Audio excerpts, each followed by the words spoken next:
Assalamualaikum warahmatullahi wabarakatuh. Innal hamdalillah nahmaduhu wa nasta'inuhu wa nastaghfiruh wa na'udzu billahi min syururi anfusina wa min sayyiati a'malina. May yahdihillahu fala mudhillalah wa may yudlil fala hadiyalah.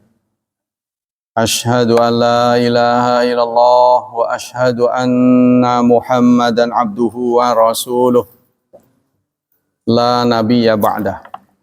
Allahumma salli wa sallim ala nabiyyina Muhammad sallallahu alaihi wasallam wa ala alihi wa sahbihi wa man sara ala nahjihi ila yaumiddin, amma ba'd. Ayo ikhwah, kita lanjutkan kajian tafsir masih di surat ke-9 At-Taubah. Kali ini ayat ke-108 ya, potongan lanjutan dari 108. A'udzu billahi minasy syaithanir rajim. Fihi rijalun yuhibbuna ayyatatahharu wallahu yuhibbul mutahhirin. Tuh, segitu doang. Fihi, di dalamnya. Di dalam apa? Di dalam masjid. Rijalun. Rijal ini bentuk jamak dari rojul, artinya laki-laki dewasa. Ya, kalau masih remaja namanya gulam. Gulam. Wahai pemuda dia, atau syabab. Kalau udah dewasa namanya rijal. Tapi rijal tidak sekedar ditujukan pada dewasa, tapi orang yang gentle, yang heroik, itu biasanya disebut dengan rijal. Rijalun, di dalamnya ada rijal, laki-laki. Tapi dalam Kementerian Agama, terjemahnya orang-orang saja. Yuhibbun, yang menyukai, suka apa? Ayyatatahharu, membersihkan diri. Suka toharah. Wallahu, dan Allah, yuhibbul muttahirin, menyukai orang yang membersihkan diri. Pendapat-pendapat ahli tafsir tentang ayat ini. Pertama disampaikan oleh Ibnul Arabi. Hadza sana'um minallah man ahabbat taharah. Ini adalah apresiasi dari Allah terhadap orang yang senang bebersih. Bersih ya, senang bersih. Wa atharan nadzafah, dan mengutamakan nadzafah, kebersihan. Ya, nadzafah itu kebersihan lahir ya. Kalau taharah bisa lahir bisa batin. Wa hiya muru'atun adamiyatun. Ini termasuk muru'ah. Nah, suka diartikan dengan marwah, gengsi, martabat. Jadi kalau orang bersih itu bergengsi. Ya. Kalau jorok, lawan katanya, suka dijauhi orang. Wa wadhifatun syar'iyatun, dan tugas syar'i.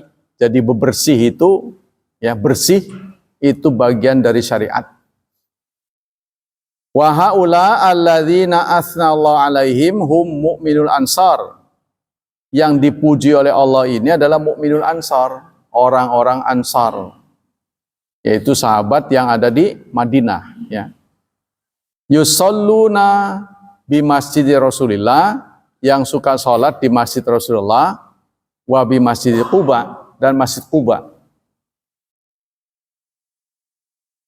Jadi memang kalau kita perhatikan ya, ada komunitas Mekah, ada Madinah. Sampai sekarang tuh. Anda perhatikan, lebih rapi Madinah kan? Bersih. Kotanya bersih. Lihat Mekah. Walaupun dari sisi nilai ibadah di Masjidil Haram itu lebih tinggi, tapi kondisi kotanya gitu. Padahal sama-sama di satu negara kan. Wa fi ta'rid bi anna ahli Masjid Dirar laisu kadzalik. Ini juga bentuk penampakan ya. Jadi kecaman kepada pengunjung Masjid Dirar yang bertentangan dengan pengunjung Kuba. Kalau Kuba itu menginginkan kebaikan, sana keburukan. Yaitu 4 itu. Dirar, kufran, tafriq, irsad. Ya. Nah, kalau Masjid Dirar itu ada 4 tujuannya. Membuat madarat, pengkufuran, memecah belah, serta irsad. Suka ngintip-ngintip, dijadikan tempat ngintip, memata-matai orang Islam. Faqastut tanwih bihim bi'anam yatataharun. Jadi tujuan daripada apresiasi ini ditujukan pada mereka-mereka yang bersuci, ya, mensucikan diri. Wa fi isyaratun ila anna nufusahum wa faqat khuluqan yuhibbullah. Ini memberikan isyarat, ya, nufus hati mereka, jiwa mereka itu sesuai dengan kehendak Allah. Jadi mereka mendapat pujian dari Allah. Kalau dipuji manusia, kita juga senang ya. Apalagi dipuji oleh Allah Subhanahu wa taala, pencipta kita.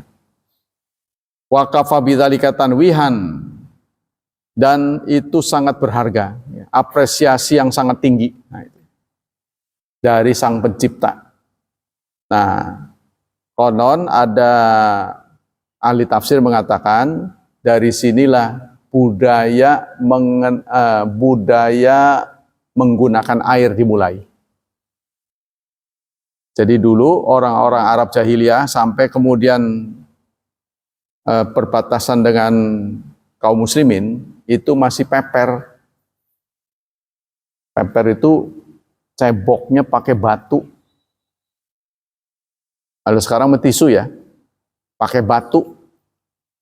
Jadi kalau cebok nggak pakai air. Kenapa nggak pakai air? Ya kelangkaan. Nah, berbeda dengan pengunjung Masjid Kuba. Mereka suka pakai air. Nah, di sinilah oleh Allah diberi apresiasi. Ya. Jadi mengenal kebersihan. Tapi sekarang balik lagi begitu ya. Balik lagi begitu. Di negara-negara yang krisis air, pemakaian air dibatasi, mereka lebih menyediakan tisu. Nah, seperti di Jepang, saya dengar, dianjurkan tisunya dibuang tuh, di lubang toilet.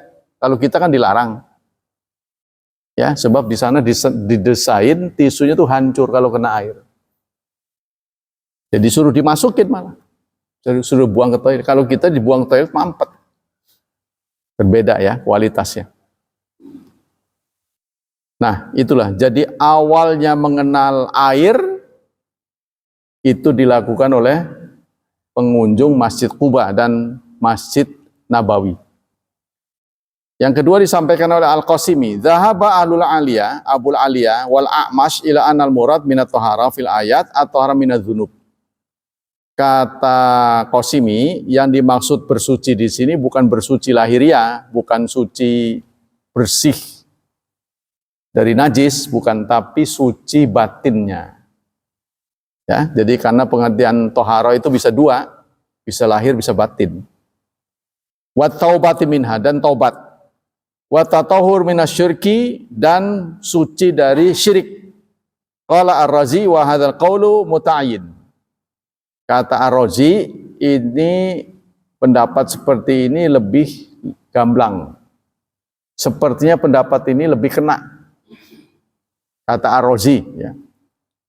Li'anna tathhira minadz dzunub wal ma'asi huwal mu'assir fil qurbi minallah. Karena membersihkan dosa dan maksiat itu lebih berpengaruh terhadap dekat jauhnya orang kepada Allah.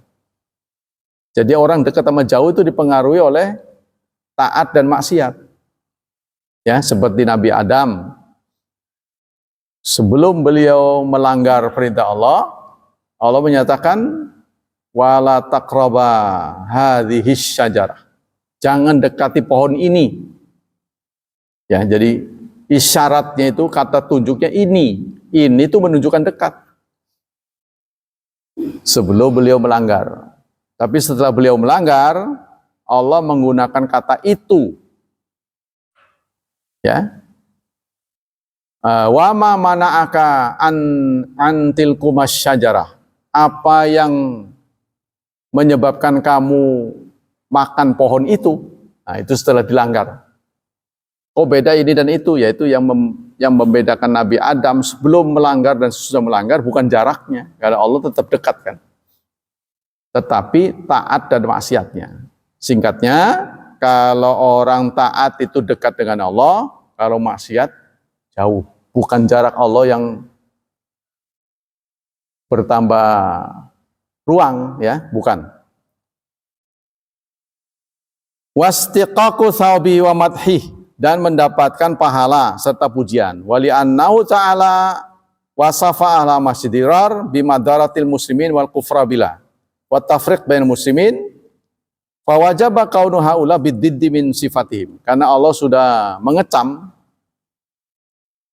pengunjung masjid dirar itu dengan 4 sifat, ya, yaitu pertama dirar, membuat madarat, terus kufur, mempunyai agenda pemurtadan.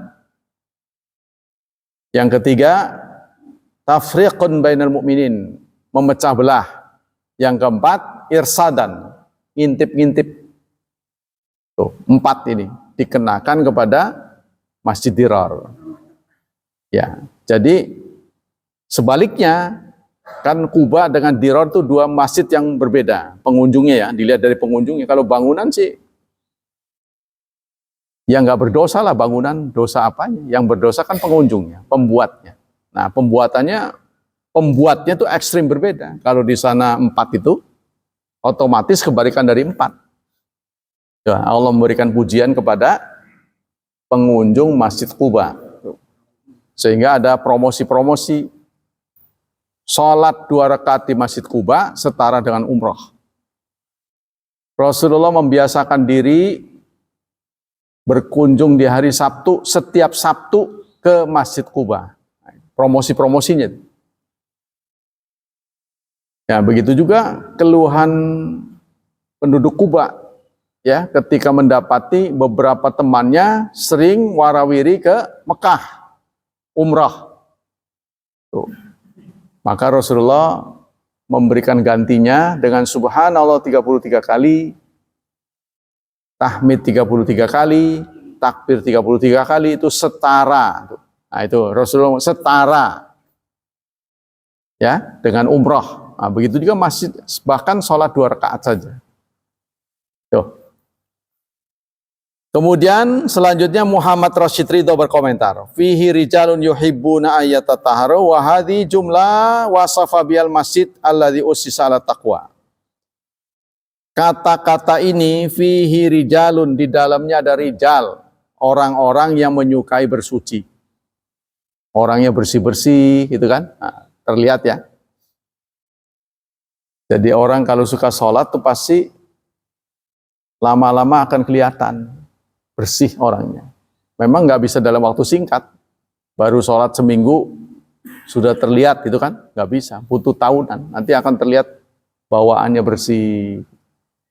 Oh, contohnya itu ditujukan kepada pengunjung masjid, tu'akidu tarjih hal qiyamah ahlihi al mutahhirina min muqabili fi muqabili ahli Masjid Dirar wa hum rijsun. Nah, ini Allah memberikan apresiasi yang tinggi kepada pengunjung Masjid Kuba yang suka bersuci. Nah, itulah pokoknya ada sejarah mengatakan, ya, pengunjung Masjid Kuba ini berbeda dengan kebiasaan, mereka mulai mempromosikan penggunaan air untuk bersuci. Tadinya itu tadi peper. Ya, jadi dia selalu bawa batu kali ya. Kalau pas mau buang air ya itu peper, namanya peper. Jadi diletotin. Kan dulu belum ada tisu ya. Mungkin sekarang tisu lebih bersih kali ya daripada tapi tisu bukan tisu wajah. Ada khusus buat yang seret-seret itu ya. Jadi ada tisu yang khusus buat toilet, ada buat wajah. Jangan kebalik, yang buat toilet buat wajah, yang wajah pakai toilet, nggak boleh. Nanti muka kitanya rusak jadi bau. Wahum rijesun, sementara pengunjung Masjid Dira itu rijesun, jorok. Fihi rijalun ya'murunahu bil i'tikaf wa iqamis shalah. Kenapa pengunjung Masjid Kuba mendapat pujian dari Allah, apresiasi? Karena mereka suka diam di masjid. Ya, memakmurkan masjid. Ya'murun, kan innama ya'muru masajidallah, kan ada ayat yang surat At-Taubah. Sesungguhnya yang memakmurkan masjid Allah adalah orang yang beriman. Imannya kuat, semakin sering, kan? Imannya lemah, jarang, kan begitu. Wa iqamas salah, wa dzakarallahu wa tasbihu fil bil gudu wal asal, serta suka zikir kepada Allah, tasbih di pagi dan petang. Yuhibbuna ayatatahara bidzalika min kulli ma yu'allaq bi anfusi min daranil atham. Mereka juga membersihkan diri dari berbagai kotoran, yaitu kotoran dosa serta kotoran najis. Kama tataharal mutakhallifun, sebagaimana orang-orang yang kemarin disebut, yaitu yang absen perang. Ya, mereka tertinggal, datangnya telat, lalu memberi kompensasi dengan sepertiga harta kekayaannya, diserahkan untuk perjuangan Islam. Gara-gara telat doang. Ya, bukan setiap momen, cuma sekali itu doang. Sekali telat memberikan kompensasi, sepertiga kekayaannya diserahkan untuk perjuangan. Nah, itulah orang-orang seperti itu mendapat apresiasi dari Allah Subhanahu wa taala, ya, karena di awal-awal perjuangan biasa, perjuangan apa saja pasti membutuhkan biaya lebih besar. Ya, contohnya kita mau dagang, di awal kita bergerak itu pasti membutuhkan dana lebih besar. Ya, nanti kalau sudah PEP ya, break even point, nah, sudah ketutup, sudah balik modal, itu baru tuh, ya, ringan biayanya. Kalau sudah ketutup, tapi di awal itu yang gigi satu. Istilahnya, nanti kalau sana udah bisa gigi 5. Nah, kita lanjut. Wa taharatul wudu wal ghusl al hukmiyah. Fa tatahur sifatun sighatun mubalaghah tashmil taharatai. Tatahur, ya, itu adalah bersuci yang mengandung makna dua. Bersuci lahir dan bersuci batin. Bersuci lahir berarti jauh dari najis, jauh dari kotoran. Bersuci batin berarti hilang riya, hilang dengki, ya, hilang permusuhan. Nah itu, pokoknya batinnya bersih. Waradat riwayat bikulli minhuma. Kedua-duanya dilakukan oleh penduduk Kuba. Tuh, katanya begitu tuh. Jadi budaya itu mempengaruhi, ya. Kalau orang terbiasa santun, itu berpengaruh orang yang hidup di situ. Tapi kalau menurut Ibnu Rushd, katanya Ibnu Rushd, kata dia, air itu mempengaruhi katanya. Air. Jadi kalau kita lama di suatu tempat, contohnya orang negro, ya, dia pindah ke satu tempat tuh, yang di situ kulit putih, nanti berapa keturunan jadi putih tuh dia, kata Ibnu Rushd, karena terpengaruh oleh habitat di situ, miliunya, airnya, udaranya, itu mempengaruhi katanya. Jadi kalau orang negro, hitam, atau sebaliknya orang putih, pindah ke Afrika tuh sana, ya, ke Sudan. Sudan itu kan artinya hitam. Nanti berapa keturunan jadi hitam katanya begitu. Nah, terpengaruh oleh cuaca. Iya, enggak apa karena perkawinan silang, tapi Ibnu Rushd enggak menjelaskan, kan dulu kan kedokteran belum begitu Tapi Ibnu Rushd memang ahli kedokteran juga dia. Ibnu Rushd ya, jadi itu udah ratusan tahun yang lalu itu sudah dibahas oleh peneliti-peneliti dari Muslim. Hebat-hebat mereka itu. Contohnya mungkin pengenalan operasi pertama ya, bedah. Itu orang Islam dalam soal kedokteran. Iya. Makanya disebut Avicenna kalau dia. Tapi yang terkenal Cina kan. Sehingga medi itu kan kesehatan. Sin dari Cina. Cina itu ahli pengobatan, terutama rempah-rempah. Terutama yang belum bisa banyak orang tuh akupunktur. Saya belum melihat banyak klinik akupunktur.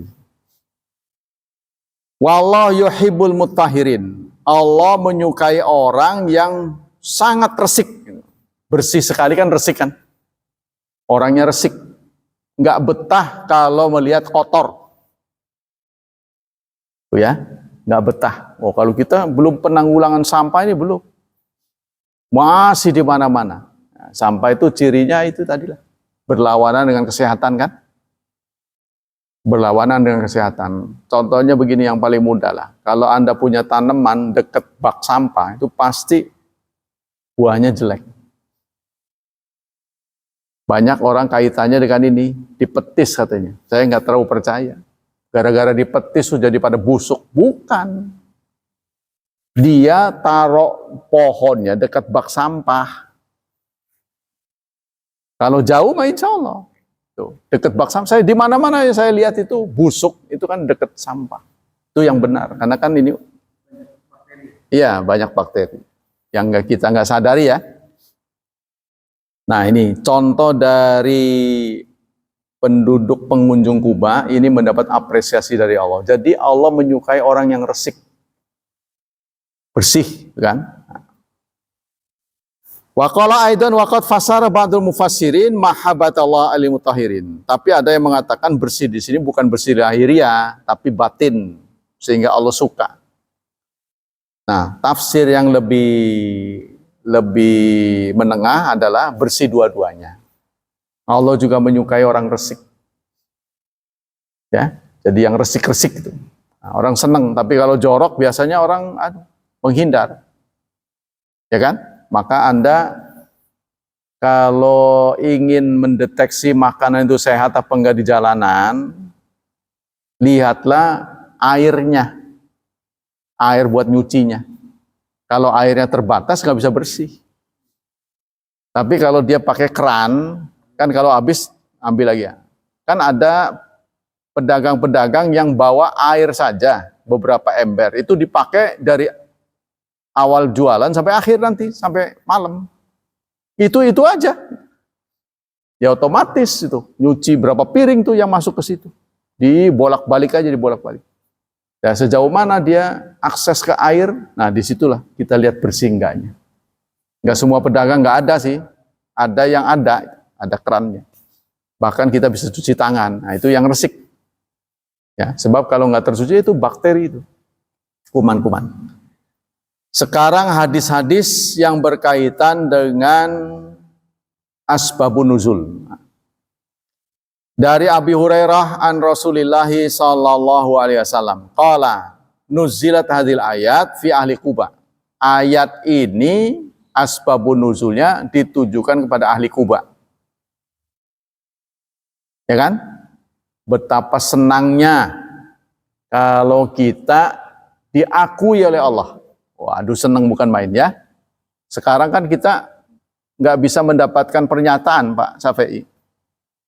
Betapapun jidat kita hitam, kaki kita bengkak, sholat di masjid ini, tidak ada yang punya otoritas memberi nilai Pak Syafi'i diterima, itu nggak ada.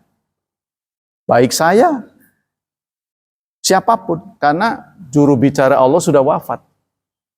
Tuh, kalau ini bukan Rasulullah yang ngomong ini, Allah Subhanahu wa taala.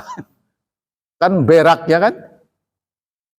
Seperti saya pernah mendengar waktu terjadi maraknya demam berdarah. Saya hadir di kelurahan, diundang. Kata lurahnya, hati-hatilah saudara-saudara. Tuh, warga BPI saja ada yang kena. Itu pujian apa menjatuhkan itu? Pujian itu. Berarti BPI ini jadikan standar. Bagus saja kena. Iya gitu maksudnya. Saya kan ikut, karena BPI ikut senang. Tapi waktu COVID kita sedih. Ya kan? Setiap ketahuan aja jadi ada stikernya tuh. Orang nggak mau tuh jajaran sama motor kita. Waduh. Padahal motor nggak mungkin kena COVID kan. Tapi jajarannya aja nggak mau orang BPI. Ada stiker dulu, dikasih stiker malah menjadi musibah buat kita. Jadi menurut Abu Hurairah hadis ayat ini ditujukan kepada Masjid Quba, pengunjung Masjid Quba. Qala kanu yastanju bilma, ya, untuk pertama kali didapati penduduk atau pengunjung ahli Quba ini senang istinja dengan air. Jadi pengalian dari peper dengan air. Mereka senang pakai air. Ya kalau stok airnya banyak sih oke-oke saja. Jadi orangnya resik, ya, merasa nggak marem gitu ya. Kalau dengan batu, coba jajal sih, Pak Agus, cebok dengan batu, ya kan? Kerasanya bagaimana gitu ya? Tapi begitulah zaman dulu. Zaman dulu tuh begitu. Memang air nggak terlalu banyak ya. Ya apa boleh buat, jadi dengan batu. Batu pun dipilih yang jangan yang licin katanya. Yang ininya segitiga gitu. Jadi sisi ini dipakai lagi. Kan kita juga nggak enak diletotin itu ya. Iya. Kalau orang terbiasa pakai air kayaknya nggak aneh. Mungkin kalau pakai tisu itu lebih mengena ya, cuman dalam bentuk yang lebih banyak ya. Iya. Ya zaman dulu begitu. Qala Syekhul Islam wa hadzan nas. Tuh. Jadi kata Abu Hurairah, ayat ini turun untuk penduduk Kuba. Karena merekalah komunitas yang dominan menggunakan air. Jadi dalam segala pembersihan itu pakai air. Kan media pembersihan ini banyak, Pak. Sudah diceritain belum di sini kajian ini? Metode membersihkan sesuatu dari kotoran itu bukan air saja. Satu dengan sinar matahari. Jadi kalau kita punya tambang buat jemuran kena najis, karena dia terus kena strik hilang, maka bersih lagi. Yang kedua dengan tanah, dikenal dengan tayamum. Terus dengan batu, ya, atau dengan sesuatu yang kasat. Mungkin dengan daun-daunan. Kalau di Arab ini kan memang gersang ya, kurang banyak tanaman. Jadi medianya nggak ada, ya terpaksa dengan itu. Nah kalau kita banyak air, maka terkenal lah orang Indonesia paling boros air. Orang juga jengkel tuh, kadang-kadang air zam-zam dipakai buat ini, buat mandi. Air zam-zam. Orang sananya marah lah karena buat ya terbatas. Kita kembali sini. Qala Nawawi al-Ma'ruf fi turuqil hadis annahum kanu yastanju bil ma wa laisa fiha annahum kanu yajma'una bainal ma'i wal ahjar. Yang kita tahu ya dalam sejarah hadis ini, jalan-jalan hadis ini, mereka itu dominan menggunakan air, penduduk Kuba ini. Tidak pernah terdengar mereka menggabungkan antara batu dan air. Jadi ada beberapa ulama yang menyarankan cebok itu pakai batu dulu, baru pakai air, jadi penggabungan. Bagusnya penggabungan katanya. Airnya kurang. Nggak disebut airnya kurang apa enggak. Pokoknya penggabungan. Dalam setiap cebok tuh bagusnya digabung. Kalau sekarang oke lah batu diganti tisu, berarti tisu dulu, baru air. Nah saya dengar di Jepang itu bahkan tidak disediakan air, tisu malah. Saking ininya air, saking mahalnya air sana. Tapi kita lihat di Mekah, sama-sama nggak ada air, melimpah ya. Wah itu Jepang udah kalah. Nggak ada kesan Mekah itu susah air, ya kan? Nggak ada kesan begitu. Di mana-mana air. Itu hebatnya. Hebatnya pemerintah Arab Saudi. Sekarang kita lihat Jepang, irit air. Sampai di WC-WC itu nggak ada air. Di Indonesia yang banyak air ketularan, kita jadi korbannya. Karena yang mendesain toilet bukan orang Islam. Ya, makanya ketika kita buang air kecil nggak ngocor dia.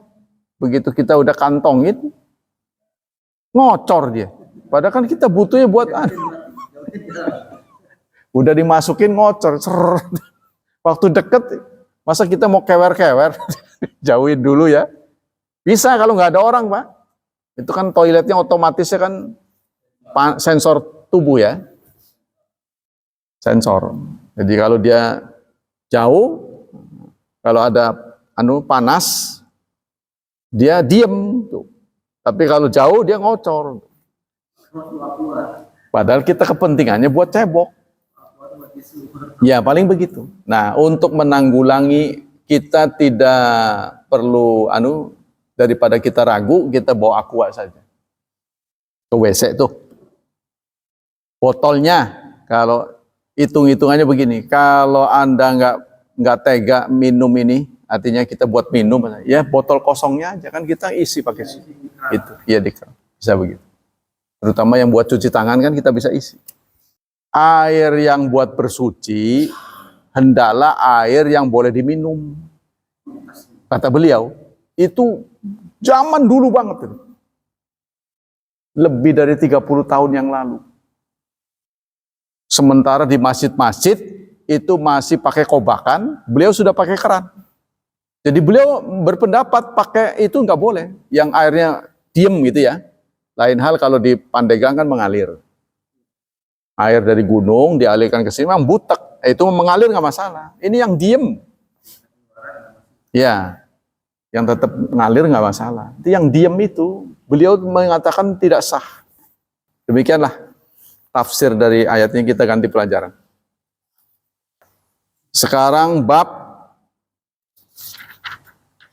masih tentang ini ya. Sutra. Ya kan? Masih tentang sutra. Ada hadis lain tentang sutra, kesimpulannya begini. Al-jam'u bain ahadits minal babain. Jadi ada hadis yang menyatakan lewatnya himar, lewatnya perempuan, lewatnya anjing hitam itu membatalkan sholat. Ya, tapi di sisi lain Aisyah marah dengan memasukkan perempuan sebagai pembatal sholat, disejajarkan dengan anjing. Dia nggak terimanya begitu. Dia nggak terimanya. Lalu beliau mengemukakan fenomena bahwa Rasulullah pun sholat padahal beliau ada di situ.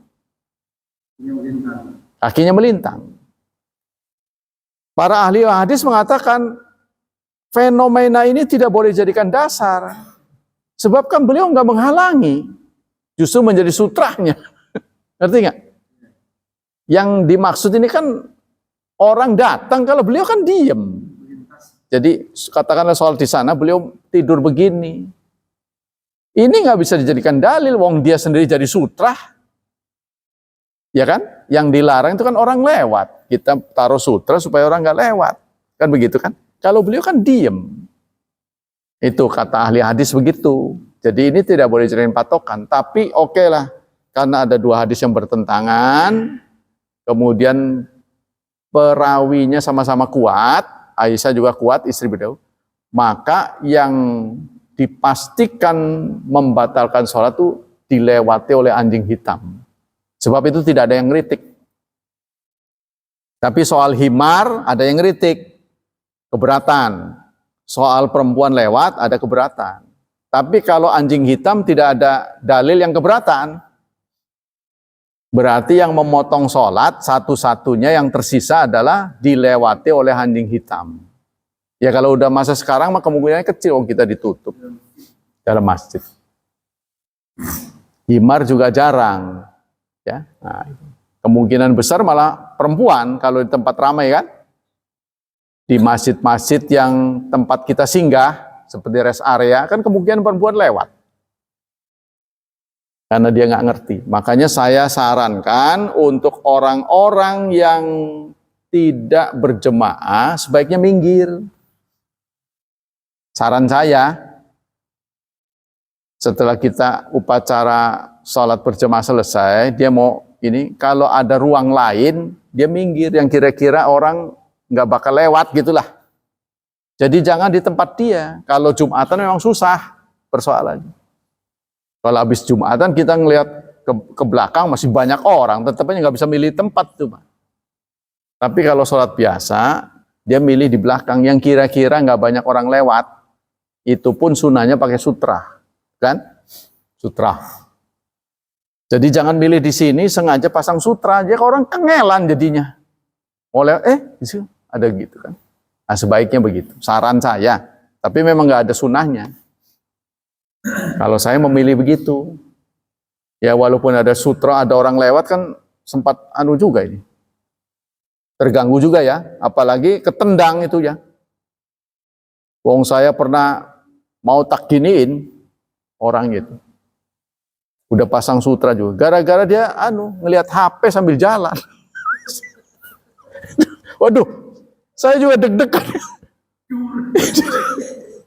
Jadi sambil begini mau melintasi saya. Waduh. Begitu dedak, gitu begitu kan. Kalau orang lata kan bisa ngeluarin kata-kata lagi. Nah itu ya kesimpulan dari tentang sutra. Sekarang sholat di belakang orang tidur. Ya maksudnya orang tidur di depan kita. Dia menghalangi kiblat kita. Bolehkah? Dari Aisyah qalat, dari Aisyah ceritakan, ini kasusnya Aisyah ya. Kanan Nabi yusalli, Nabi salat wa ana raqidun, saya tertidur, muqtaridatun ala firasyih, menghalangi tempat tidur beliau. Maksudnya menghalangi kiblat beliau. Ya. Fa idza arada ay yutira ay qadani fa autartu. Apabila beliau ingin witir, beliau membangunkan aku. Kan witir mah udah di ujung salat malam. Hari semet maning subuh, ya bahasa sini mah. Ditangekaken tuh. Ya, sebab kita tahu Aisyah ini masih remaja ya. Beliau menjandanya umur 19. Jadi beliau ada rasa mungkin nggak tega gitu ya. Nggak tega kalau dibangunkan bareng. Tapi kalau udah usia sih biasanya dengan sendirinya masa tidurnya berkurang ya. Nggak seperti dulu kan. Anak-anak seperti bayi lah. Udah makan tidur lagi. Jadi waktu kita lahir tidurnya makin banyak. Makin berumur makin berkurang. Jadi walaupun dipaksain tidur nggak tidur gitu. Iya, pertumbuhan. Iya, jadi karena usia gitu ya. Tapi kita juga harus membagi tidur, sempatkan siang untuk membantu malam. Supaya nggak keterlaluan ngantuknya ya. Jadi kalau kita mengeksplor ya, memforsir tubuh itu juga ujung-ujungnya akan mengganggu kesehatan. Jadi kita hari-hari ini harus berjaga-jaga. Jadi ini kasusnya Aisyah. Nah, kenapa Aisyah begitu? Karena rumah beliau sempit. Ya, rumah beliau itu sama dengan yang sekarang ada di Raudhah, makom Nabi. Ya, kuburan Nabi itulah rumah Nabi, segitu itu. Mungkin kalau dibuat tipe, nggak sampai tipe 21 ya. Pernah lihat nggak kuburan Nabi? Nah, itu. Iya, yang dikurung itu rumah Nabi. Ya, orang terbaik pilihan Allah Subhanahu Wa Taala, rumahnya segitu. Bandingkan dengan rumah Pak Agus. Maksudnya kita harus bersyukur. Walaupun rumah kita jelek, tapi lebih bagus daripada rumah Rasulullah. Itu pemimpin dunia akhirat. Bayangin. Mengalahkan raja-raja ya. Jadi kita udah bersyukur pada Allah. Yang penting itu, hidup itu melihat fungsinya. Fungsi rumah itu apa? Supaya kita berlindung dari panas dan hujan. Yang ketiga aman. Ya sudah, kalau sudah begitu ya sudah. Nggak perlu mentereng, nanti yang ngisi siapa, gitu kan. Rasulullah kan pernah memergoki sahabat, lagi ngapain? Jarang kelihatan, nih lagi ngebangun. Memang sempat menikmatinya. Kesannya itu kan ngomongnya sambil lalu, nggak taunya begitu selesai bangunan wafat dia. Jadi Rasulullah bisa melihat ya. Memang sempat kamu menikmatinya. Sibuk aja ngebangun. Begitu selesai dia meninggal. Ahli waris. Ya kan?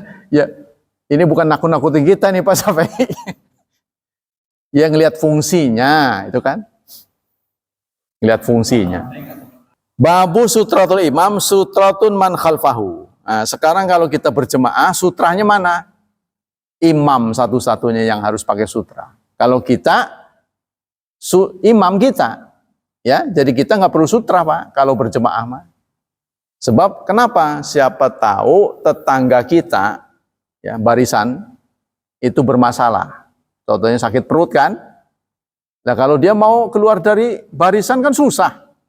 Pasti akan melanggar sutra kalau betul-betul depan kita sutra. Maka dalam berjemaah itu tidak ada sutra, yang ada sutra adalah imamnya. Makanya dipasang sutra nggak tanggung-tanggung gedenya. Yang sutra terbesar. Ya kan?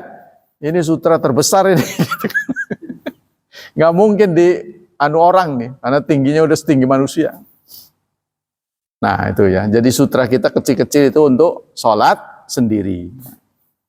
Dari Abdullah bin Umar, anna Rasulullah sallallahu alaihi wasallam kana idza kharaja yaumal id amara bil hirbah. Dari Abdullah bin Umar, Rasulullah kalau mau mimpin sholat id kan di luar tuh, ya, di tempat yang tidak biasa kan, di lapangan, beliau menyuruh mengambil hirbah. Hirbah itu dulu kulit yang dijahit untuk tempat air. Diletakkan di sutra imam. Dulu mah belum ada yang bagus-bagus lah tiketnya. Faduda'u baina yadai. Lalu diletakkan di depan beliau. Ya, jadi kasih tanda. Fayusalli ilaiha wan nas warahu. Lalu beliau salat sementara makmum ada di belakang beliau. Jadi yang pakai sutra cuma satu kalau salat berjemaah. Imamnya itulah yang tidak boleh dilangkahi. Tapi yang lain-lain yaitu ya memang nggak boleh dilangkahi juga, cuma kan dalam hal tertentu kadang-kadang darurat. Ya, salah satu anggotanya bermasalah perutnya atau buang angin dan sebagainya. Nah, itu dia terpaksa harus keluar. Tapi kalau saya sih ya, bagaimana Anda ini? Kalau Anda terjebak di depan itu, buang angin. Kan kalau kita keluar itu kan mengganggu banyak orang tuh. Maksud saya pas sholatnya padat. Ada yang memilih udah aja tetap keluar. Nah keluarnya pasti kan mengganggu orang itu. Karena padat. Apalagi bahu dengan bahu nempel. Sesuai dengan sunnah Rasulullah. Kalau saya memilih tetap bergerak sesuai dengan itu. Cuma kita tengerin aja kita batal. Jadi tidak menimbulkan kecurigaan. Tapi ada nggak dalil begitu? Saya belum ketemu dalil. Kalau kita, ngerti nggak nih maksud saya? Kalau kita sholat di tengah-tengah kepadatan yang luar biasa, padat gitu, kita batal selaku makmum. Apa yang kita lakukan? Apa ngewiak begini nih? Punten Pak, punten Pak. Waduh itu kan pasti mengganggu begini. Padahal kita bahu dengan bahu. Mengganggu ini barisan. Kalau padat ya, kalau ronggar sih beda. Kalau saya memilih, cuma belum ada dalilnya, memilih mengikuti dulu, tapi kita nyatet bahwa kita batal. Sebab Kalau kemungkinan kita keluar, masuk lagi juga udah nggak keburu kayaknya. Katakanlah di Masjidil Haram, waduh udah nggak mungkin. Ini jauh belakang. Jauh banget. Masuk ke susah lagi. Iya, nggak bisa. Saya memilih begitu. Apa memilih diam saja duduk begitu? Nah, saya belum ketemu dalilnya tuh. Ya, nantilah kita pelan-pelan mudah-mudahan ada. Kita kembali sini. Waqtasaru ba'du biqauli anan nabi kana yuzkuru hirba fa yusalli ilaiha. Dalam hadis yang lain Rasulullah turkazu lahul hirbah. Lalu diberi hirbah. Ya, hirbahnya dipasang di tempat lah. Jadi hirbah itulah dimaksudkan tempat Rasulullah menjadi imam. Jadi sudah disediakan pengimamannya. Ya. Tapi tetengernya itu hirbah. Kalau sekarang kan sajadah ya. Mengapa pakai kulit? Ya saudara tahu suasana di zaman dulu itu belum ada keramik. Lantainya ini masih tanah. Makanya pakai kulit. Dan kalau pakai kain pasti sakit lah. Ya itulah makanya pakai yang tebal-tebal dulu itu, pakai kulit dan sebagainya. Ya, dulu ya. Jadi kita harus mengingat masa dulu bukan sekarang. Kalau sekarang udah pakai keramik menyaman, apalagi ini udah tebel nih, ya. Ini tebel. Jadi buat orang-orang yang sudah lansia kayak kita. Empuk kan? Jadi nggak sakit. Tujuannya begitu, bukan buat apa-apa. Iya. Maka yang memberikan sodako mendapat pahala yang sangat besar insyaallah. Kita lanjut. Dari Aun bin Abdi Juhaifah, qala sami'tu abi anna nabiyya shalla bihim al-batha wa bainai anzatun. Saya mendengar dari ayahku, ya, dari Aun bin Abi Juhaifah, bahwa Nabi suatu saat sholat di Batha, di satu tempat namanya Batha. Di depannya ada tongkat. Jadi tongkat yang ujungnya lancip katanya. Ya, jadi kita tahu bahwa di zaman dulu tuh belum terlalu aman, baik aman dari musuh maupun aman dari binatang berbisa, sehingga banyak yang bawa tongkat ujungnya lancip, takut cuk gitu kan, atau ada ular gitu, nah, atau buat lah. Makanya selalu pakai kain dulu tuh, selalu begini, buat kepret tuh. Kalau tiba-tiba serok ada binatang, kepret gitu.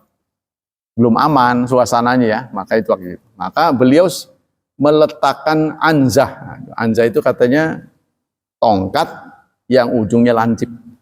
Ya, biasa gitu. Az-zuhra rak'atain, salat zuhur 2 rakaat, wal asra rak'atain, asar 2 rakaat. Tamuru baina yain mar'a wal himar. Sementara di depannya dilintasi oleh perempuan dan himar. Terbayang oleh Anda ya. Jadi beliau meletakkan tongkat, tapi dia selebihnya orang melintas nggak ada masalah. Jadi persoalan itu tidak aman ya. Jadi kalau sholat di masjid biasanya tidak aman, itu di tempat-tempat yang pengunjungnya banyak, rest area lah gitu. Itu sangat rawan. Maka saran saya kalau kita sholat tidak berjemaah, sebaiknya milih tempat yang aman tidak dilintasi, walaupun kita pakai sutra. Ya, sebab kalaupun kita pakai sutra tempat warawiri, kayaknya hatinya juga larak-lirik gitu. Ya, jadi nggak nyaman. Apalagi kita dekat pintu, kan orang pas begitu, nggak enak gitu. Nah itu usahakan jangan mengganggu orang juga. Dari Ibnu Abbas, bentar lagi ya. Akbaltu rakiban ala atanin wa ana yauma idzin nahastul ihtilam wa Rasulullah yusalli baina linnasi bimina. Kata Ibnu Abbas, saya waktu itu datang, tuh sudah waktu ya. Kita bacakan dulu sampai selesai dulu. Saya datang kepada Rasulullah sambil berkendara, ya. Pada saat itu saya baru menginjak remaja. Jadi masih masih ya anak-anak SMA gitu lah. Wa Rasulullah yusalli bin nas bimina. Rasulullah memimpin sholat di Mina. Famarartu baina yaday ba'di saf. Saya melintas dengan kendaraan itu. Jadi sambil nunggang. Fanazaltu fa'arsaltu al-atan tertak. Lalu saya sampai di saf, saya turun, lalu saya mengamankan kendaraan. Wa dakhaltu fi saf. Saya masuk langsung ke saf. Falam yungkir dzalika ala ya ahad. Tidak ada yang mengingkarinya.